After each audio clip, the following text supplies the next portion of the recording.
Yo, what's up guys, Nanjiroh here. Welcome to week 8 of Ask Nanjiroh. This video is going to be titled The Wrath of Gokba. The reason why is because all of these ad tags are all from Gokba. He asked me like a billion questions this week. So it's a major shout out to him just for, you know, like participating, you know, helping the cause, furthering all these questions and whatnot. So I'm just gonna so I'm just gonna go ahead and jump right into it. I haven't actually been uploading that much as of, well, I mean, I usually kind of like upload in bursts. I mean, I would like ordinarily like space it out and do it maybe like once or twice per day, but I usually just kind of do it when I have like, you know, a supporting video for it, or a supporting game for it, or if someone gives me like an interesting topic to talk about. But anyway, his first question is Tweedledum or Tweedledee or Remy. So I didn't actually, I was supposed to ask for clarification on this. Like, did he ask me like which one I like better, or like, or which one I prefer? To be honest, both cards are kind of exciting to me in a sense, because Tweedledee and Tweedledum is a card that, like, on paper it could be so good, but in practice it's actually so bad. The reason why is because on paper, something you could do is like for 4 mana you could go Tweedledee, Tweedledum, and then that'll be 2 cards, and they can go Glittering Wings to draw 2. And so that's like 4 mana, 2 cards, draw 2. Really nice, except, you know, that's a pretty low tempo play. Like, and right now the meta is like really aggressive, so I don't know. And then like for Remy, I've actually lost to Remy before. Now, the context for this was, it was Dragon versus Dirt, and I think this is either right before or right after. Yeah, I think it was either right before or right after Oro got, or not Oro, right after Zal got nerfed. But basically, I was for whatever reason playing without the combo, and my Dirt opponent managed to get a Professor of Taboos behind a 3/3 Halo Golem, because he somehow had like Evos left on like turn like 15. I don't remember exactly how that happened, but it just happened, and it was awkward because I actually ran out of Evos as Dragon, and the Saha Israfil would have been enough to clear it, but because he had the Halo Golem up, not Halo Golem, because he had the Guardian Golem up, I physically couldn't clear it and I died. Because like because like Professor denies your opponent from ever making a board unless they can kill the Professor. If they can't kill the Professor and you're out of Bajas, well, you lose. But yeah, so that was pretty funny. Well, I say, oh, like, it was a pretty funny and just like a well damn moment. The second his second question is, why do you ignore Jabberwock? Now, alright, so I've lost to Jabberwock a few times. Well, I think I've only lost to it once, maybe twice, something like that. And I've seen other people get like blown back by it and whatnot. However, in any of my videos, you just straight up just do not see me play the deck whatsoever. Now, there's a few reasons for this. One, generally, at the start of a new expansion, if I see people that are going like, damn, it's a game, X class sucks or Y class sucks, and I know that they actually made the class, what I do is, before prioritizing any of my own class cards, I usually go ahead and I just like make a deck for whatever class it is that they play, and prove to them, oh, okay, well, you know, this works, but this I have to do and whatnot. So as a result, my vials are usually pretty tight. Additionally, I don't actually ever show you guys this, but I'm holding on to about like 200-ish plus cards, either copies of cards that I think will get nerfed, or just stuff that for whatever reason I just don't want to vial yet. And as a result, I usually only have maybe about like 4,000 dust to spare, give or take. Just because I really don't like vialing anything, because like I'm not in a hurry or like a rush to play any of these decks. That doesn't matter to me.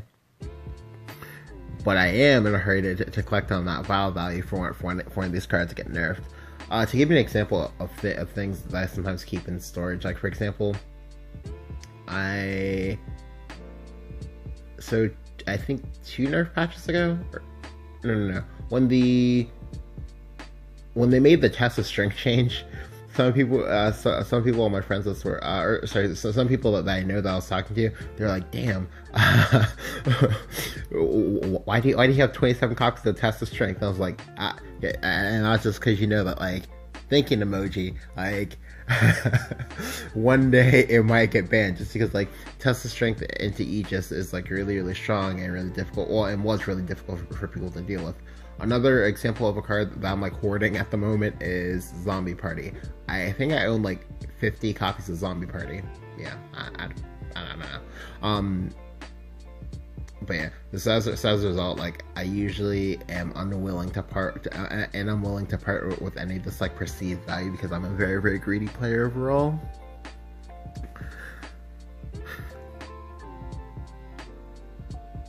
His third question: which characters are having JoJo references? If you've ever watched JoJo, I guess. Alright, so I actually have watched JoJo, but I haven't like watched it from like chronological order. I randomly started. Alright, so it was back when I had like a TV and it was back when I had TV / had cable. I mainly just do everything on my phone these days. But anyway, I randomly like turned on like Adult Swim one day, or Toonami / Adult Swim, whatever, and I saw and I just happened to see JoJo's at the time. Now, if I remember correctly, I think part of why I was watching was because I wanted to watch Dragon Ball Z Super, and I think that came on right after that at the time, and the episode that I started with was when JoJo is trying to. Is when JoJo meets that like new mentor or whatever, and she makes them like try to climb up this sort of like test of strength type training regimen, and he has to like try to climb up through this like weird like through this like tower of power sort of thing. Yeah, so I started there. I've only watched like 3 or 4 episodes, so I would not really be able to answer this question. However, my plan this week is to try to watch some episodes of JoJo and then just try to like go from there and then try to answer this question next week. But if I don't answer by next week, I'll most likely answer it by week 10. I promise you that. If there could be Valentine's Day in Shadowverse, which cards, pairings for existing characters, or per Mario Beat game, I don't know, might be released? Okay, so I think that if they eventually decide to do a Valentine's Day sort of thing for Shadowverse, what might happen is that we might get like, I'm not sure if they'd be willing to do like alternate leaders for this, because obviously it would be like kind of hard to do, because like I'm pretty sure, knowing them, that they would probably want to keep it in the shop for like a limited time sort of thing, and then just have to keep redoing it each year. But I would like to see a Valentine's Day Isabelle, or Isaboob, whichever, as well as a Valentine's Day Urias. Now, the reason why I probably want to see those two is because like I feel like those two would be like the most awkward and weird about it all together. Well, I guess there's Erica too, but yeah. So it's like those, just because like there are a few like enamorous pairings in Shadowverse. Like for example, there's like Rune and Blood, and then like Sword and There's Rune and Dragon with like Rowan and Forte. Then there's Sword and Blood with like Erica and Eris, and then there's either Shadow Forest with Luna plus Arisa, or Shadow Haven with Luna plus Eris. There's also a few other like, I want to say couplings in the cards themselves. Like for example, there's Anne and Greya. I think there's like a few other ones too. Like for example, there's also like Goblin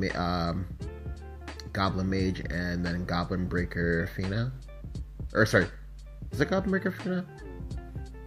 Well, whatever Fina's Goblin title is, because like I for the life of me, I cannot remember what the prefix is for each of those. So yeah, there's like those two, then there's like Luxfa and Kit and some other ones, but yeah.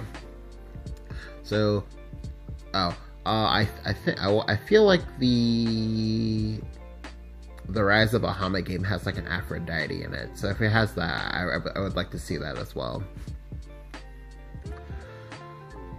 When will Lou be graduated, and what skills / stats will she have? Okay. So if you don't know which Lou he's talking, well, I guess there's two.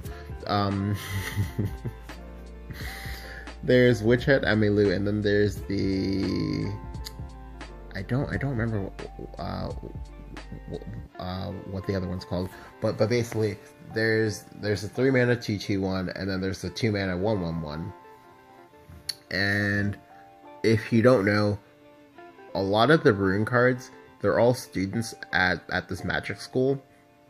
Like, for example, Anne and Greya both go there. I think Levi's a teacher there. I'm not actually sure. And then just, quite a few cards. So now as you know, with like Levi recently with Wonderland Dreams, he did get like an alternate form sort of thing in that of Master Mage Levi, which is, his like younger self back when he's in like his maybe like early 20s, something like that. Maybe he was like hot stuff.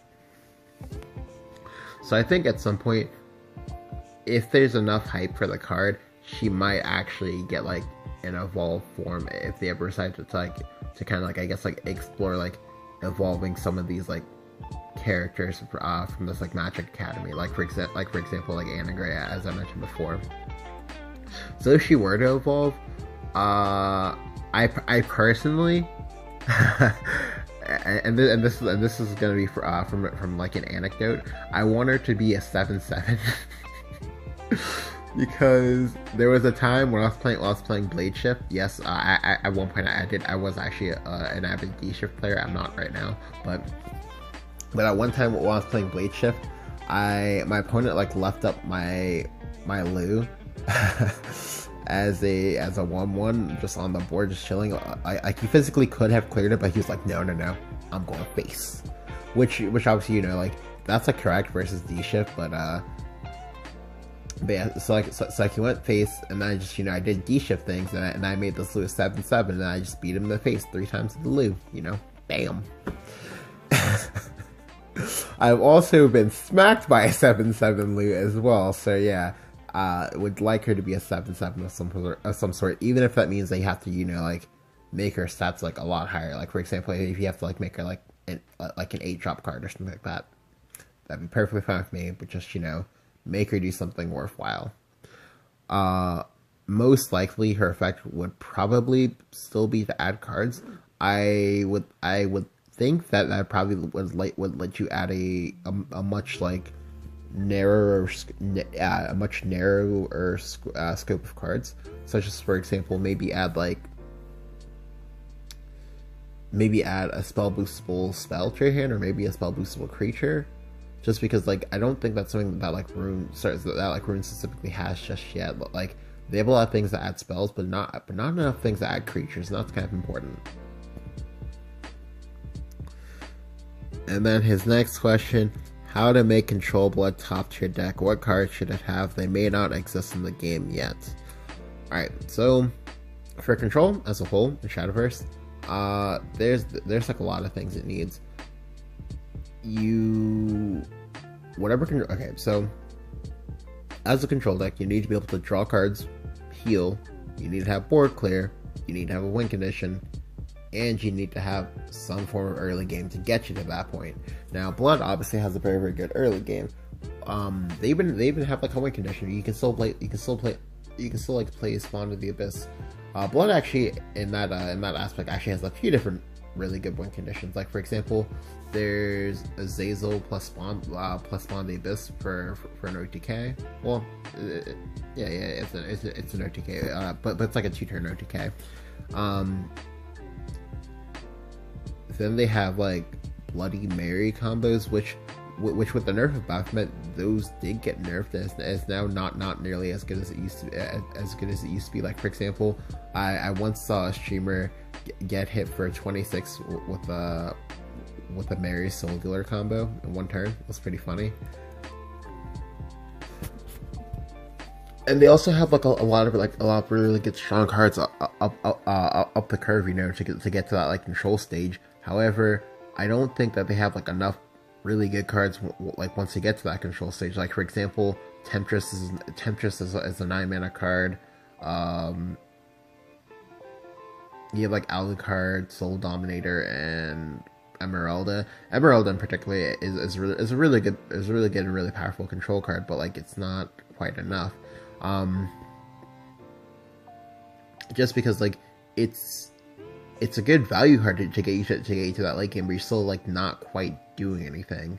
Additionally, as far as the healing aspect goes, aggro is really prevalent right now. So I think that whatever deck you play, it needs to have a lot of healing, and I don't quite think that Blood can do that as well as it used to, just because like in order for the majority of control Blood stuff to work, you have to be in Vengeance. You have to be like in Vengeance a lot of the time to get that to work. But that requires you to be at 10 HP or less in order to heal out of that. That's not quite good enough because the aggro will be hitting you very hard.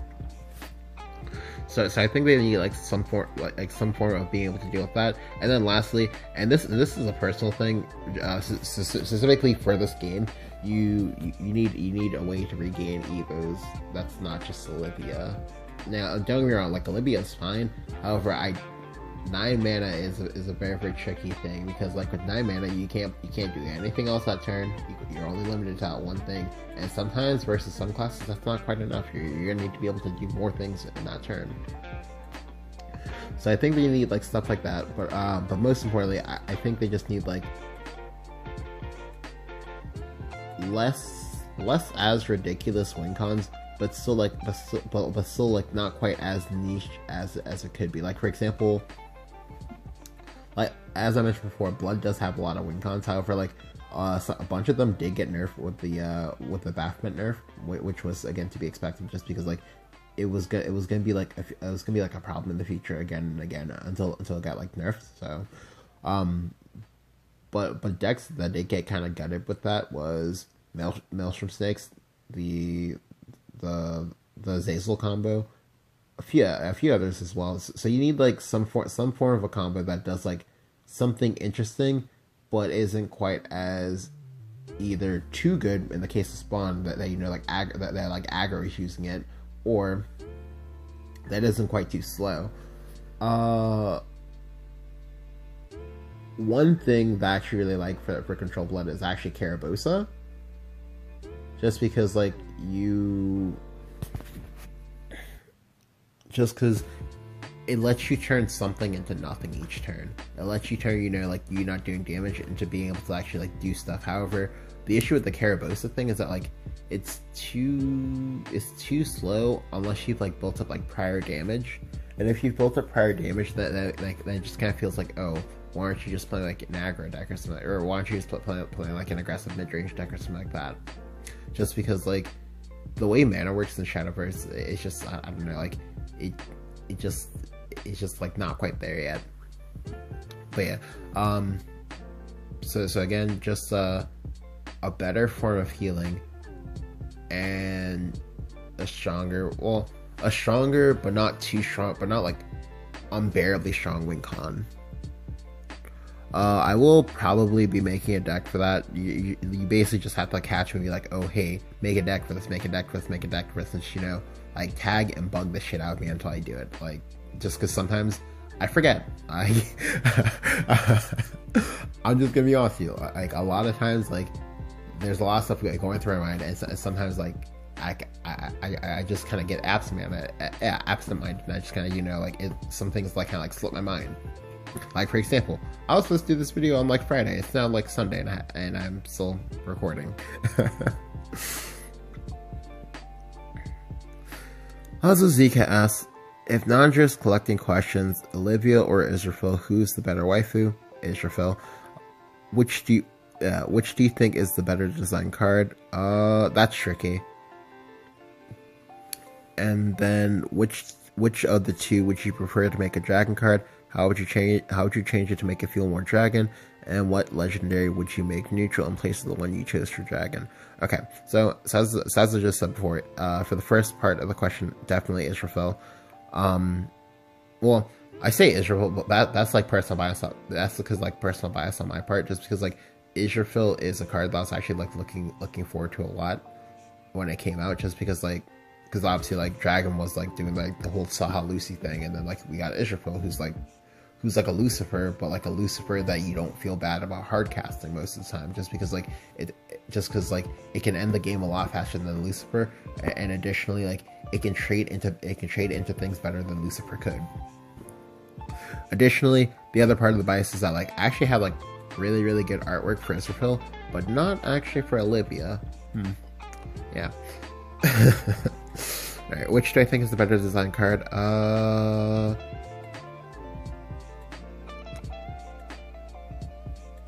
I don't think either of them are like bad in terms of design. Like I feel like it's actually pretty even.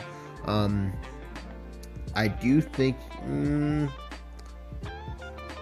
I'm actually not even sure which can actually be played in more decks, because like I feel like for the most part like they both have the same value and the same like issues. Like for example, obviously in Dragon, you're definitely probably gonna play one or the other, or both. And stuff like Forest, probably one or the other or both. But in something like say Sword, you probably would want like Israfel more, just because like the heal and stats on Israfel cannot be underestimated. Like it's just so good. Whereas like Olivia is essentially a 9 mana 6/X charge minion, or it's a 9 mana 6/6 charge minion that, because you're gonna like evo that same turn most of the time. Like it's very rare that they end up in a position where we're not like forced to like evolve it that same turn. And having 3 evolves is actually like really nice, just because like it lets you keep making plays. But yeah, like so definitely on the fence on that one. They're both designed really well. Which of the two would you pick to make a dragon card, and how would you change it to feel more dragon? And what legendary would you make neutral in place of the one you chose for dragon? Okay. Well, I can answer the second part of the first. I can answer the second part of the question first. The card that would make the dragon legendary that I would make neutral to replace it. 100%. 100%. I would make the amulet that gives you a bunch of like dragon thingies or whatever. I would make Dragon Song Flute. There we go. I would make Dragon Song Flute a neutral in order to incorporate one of these as a dragon card. I don't know which one I would like more as a dragon card.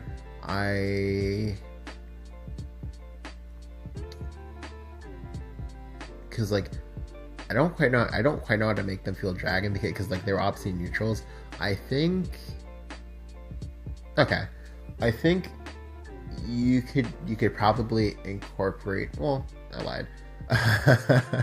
All right, so it's both easy to. All right, so both of them are like both easy to incorporate as like a dragon card. What I mean is that like, thankfully, one's black and the other one's white, and as you may know from Forte has like rivalry versus white dragons, and she's part of like the Black Dragon Alliance.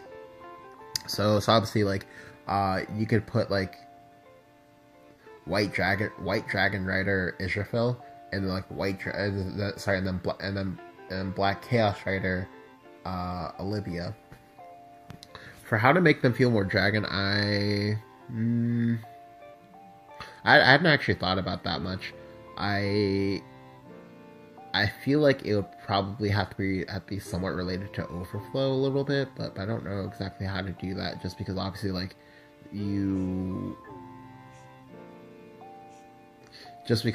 because they're at 9 mana, you're already in Overflow automatically when you're casting them. But in the case of Israel, I probably would do her something like say fanfare, gain 4 HP, then obviously the other part of the effect, and then I probably would have to give her another effect in order to compensate for that, or I'd have to give her another effect in order to make her feel more dragon. But like that would also probably make her like slightly overloaded. But I think it would probably end up being something like say slightly higher HP, just because obviously like having high HP is both a blood and a dragon thing. So I probably would make her like an 8-10. I'm sorry, Faf there. I'd probably make her like an 8-10. And then I probably would make her effect something like say, alright, so gain 4, have the on attack, deal 2, and then probably the last part of the fanfare is maybe like add a dragon to your hand. Or sorry, add a Dragoncraft card to your hand. Just because like one of the things with Dragon is that like you run the risk a lot of times of not being able to for everyone you like, because like you're kind of constrained into playing exactly one card per turn each and every turn, unless you basically take like a neg turn altogether by going with stuff like say Fervor, because like playing anything other than like a 9 mana card usually feels like a waste. So yeah, so I probably would make her that. And then for Olivia, it'd probably be like black, as I said before, black Chaos Rider Olivia, just because like in Dragoncraft you basically have, when you have like female characters in Dragoncraft, they're usually going to be like Worm Riders. In her case, I probably would make it a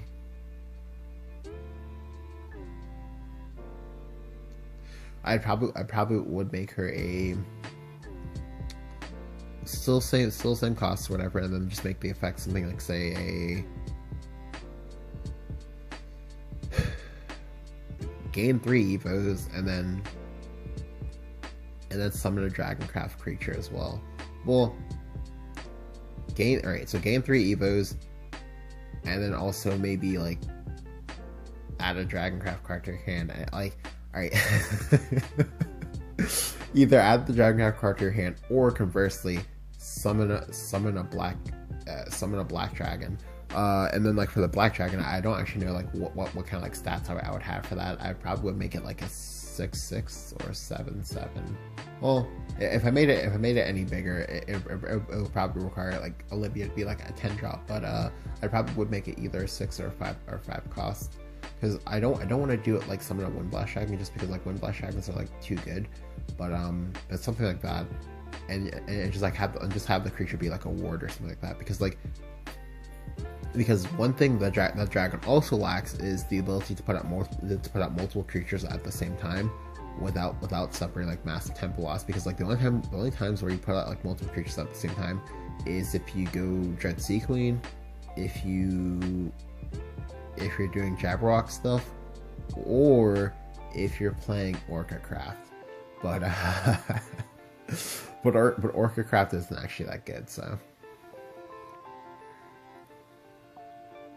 yeah.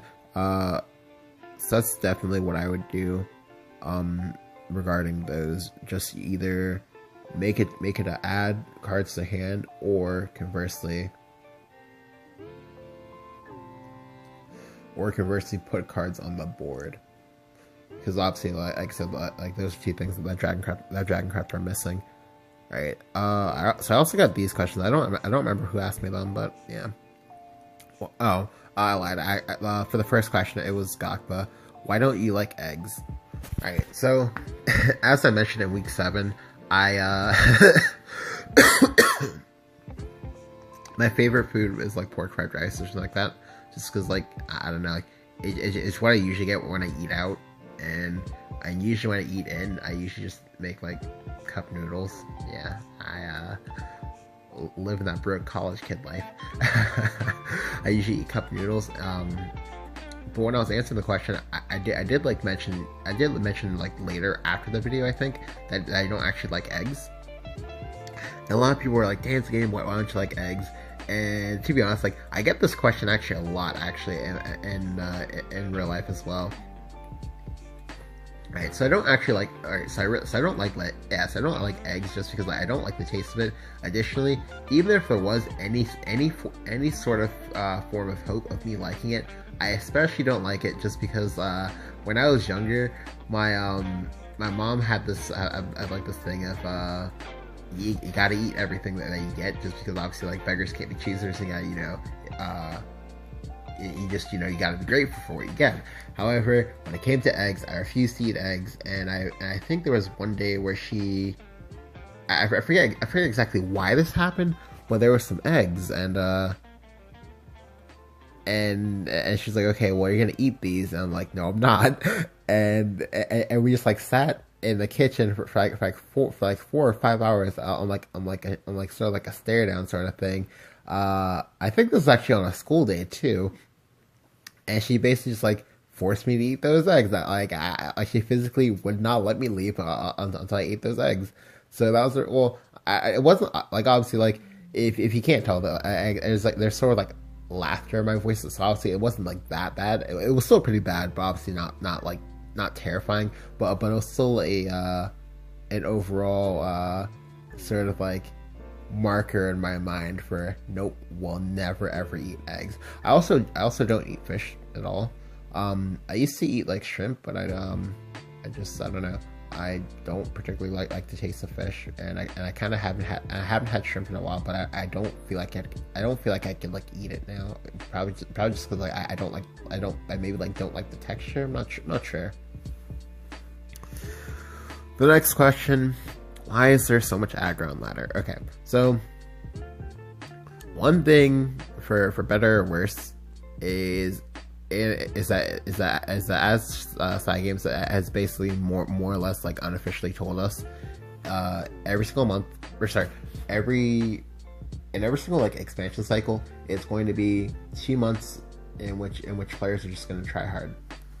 So month 1 is going to be where most people just try hardest to get to Grandmaster as early as possible, so that way they can just like say fuck the game and just like stop playing for the other 2 months.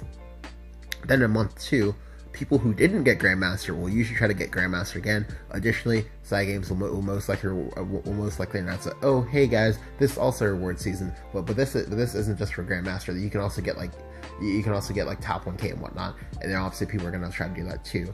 And for those, a lot of people try to shoot for the top like 100 because, or is the top? No, sorry. A lot of people try to shoot for the top 1K just because top 1K gets you a Seer's Globe, and then whatever else the other rewards are, which I think is usually like 10 packs of whatever the new set is, and then like some other stuff. So like Seer's Globes are valued at 30 grand a pop, so pretty good value.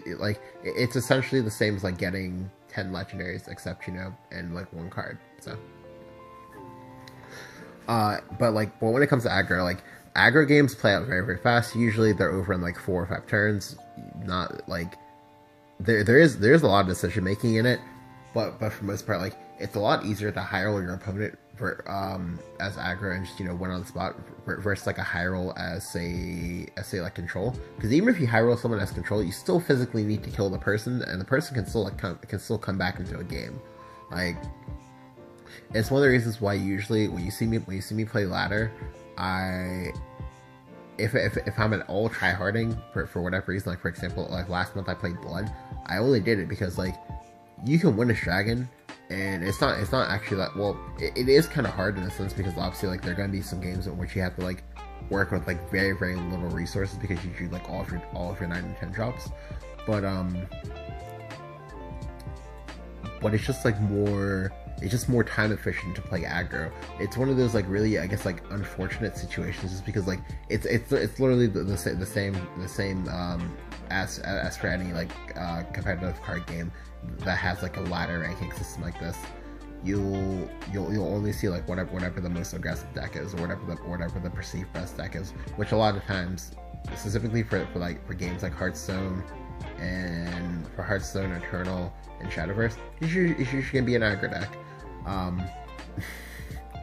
It's actually funny, but before I recorded this video, I was actually talking to Gumi and Tia-san, and she was telling me that there was this thread on Reddit about like asking what deck did you climb the Masters with, and how it tilted her because like the the answer that like 90% of people in that thread gave was aggro.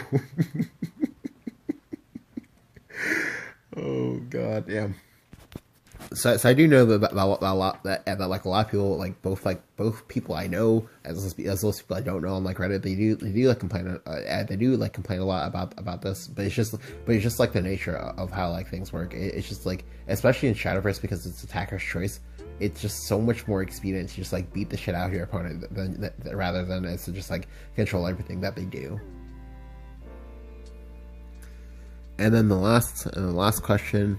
I heard there's talk of you possibly streaming in the future. Okay, so a lot of people ask me like Nanjiroh stream when, and to be honest, I'm actually not that sure how many of you are joking, but like it seems from like the number of times I've been asked this, which is at least 20 times, since I started like making these videos, and even before then actually, there is probably a strong chance that I will stream in the future.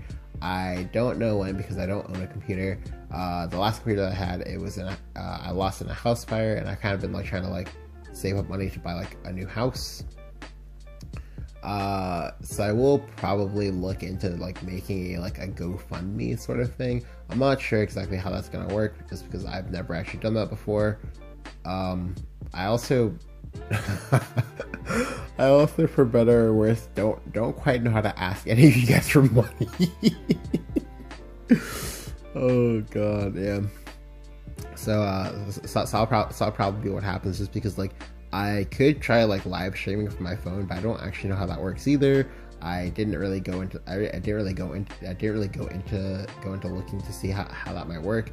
Additionally, I don't know if that will like let me like interact with you guys as well, just because obviously I would be playing this from my phone and not and I can't like read chat and like and play the game at the same time, obviously. So definitely, like I said, that is probably gonna be like a long-term thing if I like see like, I guess like my viewership and whatnot like on my videos go up by like a lot, because again, a lot of you guys do ask me this all the time, and I always feel bad because I don't like because I can't quite like give you guys what you want like immediately. However, it is something that I'm like working towards, and yeah, like when I eventually like figure out a way to get everything settled, then I'll get him like try my hand at it. But it will come down to I guess like me getting enough like spare money to buy that laptop or buy like a computer or something like that. But I will go ahead and make a separate video for that. But anyway, these are all the questions for this week. Thankfully, it wasn't that many questions. However, I did have to talk about quite a few things, I guess. So that's gonna be why this. Yeah, that's what. That's gonna be why this video is like kind of long. I wouldn't be surprised if this video is like 40 minutes long or more.